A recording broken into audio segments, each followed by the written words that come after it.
In this video, in Evony the King's Return, we're going to be taking a look at some of the best main city defense generals to be using on the wall building inside of your main city.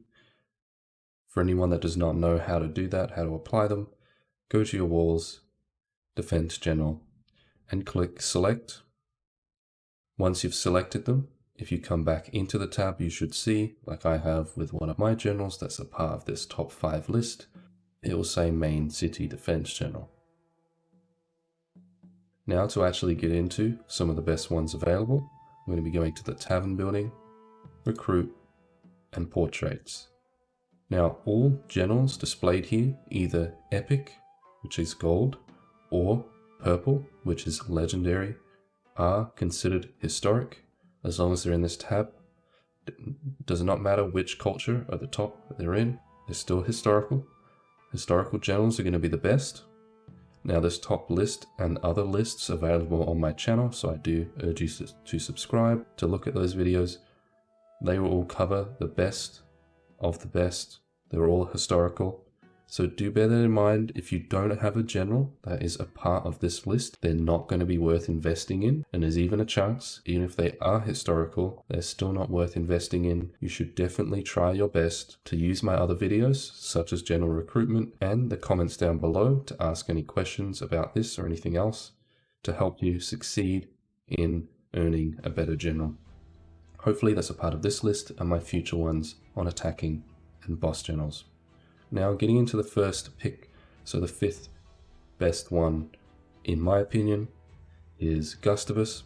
There are plenty of others that are good, so make sure you ask down below if yours is good, if you already have one and you don't want to replace them. So he's good because he reduces, with his special skill, he reduces enemy range troop and siege machine defense by 15%.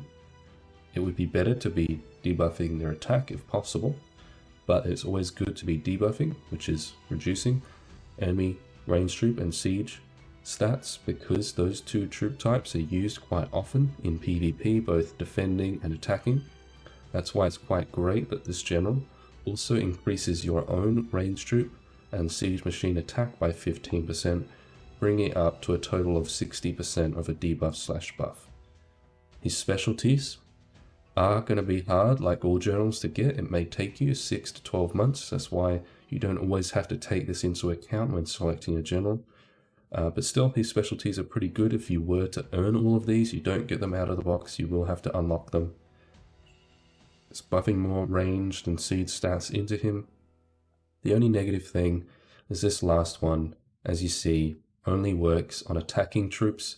So if you have him as main city defense general, and you take the time and effort to get all of his specialties, he'll be best used in attack if you don't have a better general for that, rather than the main city defense general.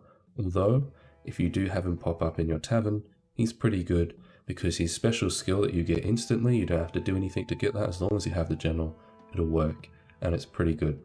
And you'll be able to compare that against the rest of the list, which will be fairly similar to him, which is why they're actually higher on the list, because their specialties work a little better with it.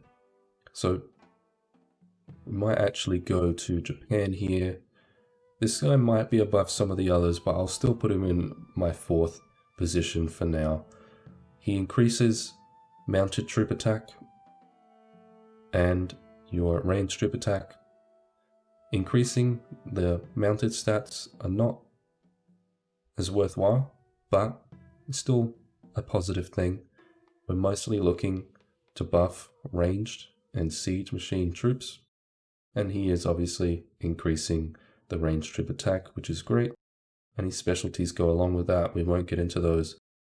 One other thing to notice between these picks is their stats are all above 100, which is great. Anything above 110 is even better, and he's not doing too bad with that. You can always ignore politics. It's unfortunate that politics is his highest stat, because you want the other 3, which is attack, defense. Leadership is basically health points, hit points, HP. Now getting into the other 2, which are available in the tavern. That one, and my first pick, is not available in the tavern. You will have to spend to get them, or participate in the battlefield event and use your points in the battlefield store. Which, if you have any questions about that, leave it down below in the comments. to be able to get them. It is fairly hard as a free player to get those ones. So that's why we have these two right here. My second, third choice, more or less. Perhaps third and fourth, maybe we'd put the Japanese one ahead of them. But this one here is going to be more towards ranged. See he's buffing the ranged troop attack and defense by 30%. It's also 60% like the first one we looked at. The trap triggering rate is actually kind of a negative in the long run, because the way the game is set up right now, it may change in the future by the time you're watching this video. Traps die permanently in the battlefield event, which is not great. Means you're never really going to have traps. This could even be a negative, killing more of your traps in the battlefield event when you don't really want them to be dying. So, doesn't really matter too much, we'll ignore it for this video.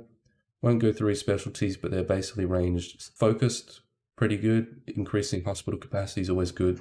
But as I said, specialties take a very long time to unlock. A lot of hard work goes into those, so you don't always have to consider them right off the bat. That's more long game. Now Tran is used by a lot of players, but his special skill here, and especially in specialties, are geared more towards siege machine troops, which are very good in defense and even attack, but it means you got to actually put the time in to train a lot of them, which a lot of people don't want to do. People prefer to train cavalry and ranged troops first. So to actually commit to making enough siege troops to make use of his skills is not always going to be the best thing for some people. So do consider that before getting this one. But he's very good. He's used by a lot of players. Increasing ground troop HP also is great. So do consider this one. But if you can, probably go for the other one here, or Gustavus if you see him pop up first. Now the number one spot goes to, and this is the one you may have seen I had earlier, is Joseph E Johnston. He increases mounted troop HP, which is not great. We're not always looking for that stat, but we have it, it's okay. But the thing we're looking for here, ranged troop and siege machine attack by 20%, so that's 40% overall, which is great. And his specialties bring him up to somewhere near 170% stats bonus, taking into account everything. And he has some okay base stats here, above 110 on the leadership, almost 120 on defense. His attack, it would be great if it's higher, but do bear in mind a difference between 5, 10, even 15 on these base stats only really works out like a 5% difference in the long run when you have like a 5.5 million power general. It's not a huge difference. Maybe it's a little bit more than I said. It's unlikely. Pretty much the end of the video here.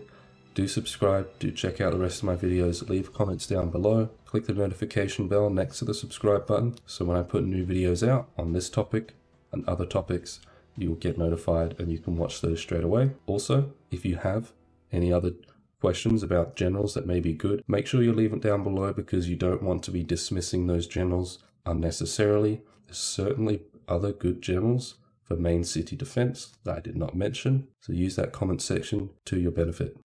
Thank you for watching this video. I hope to see you in the next one.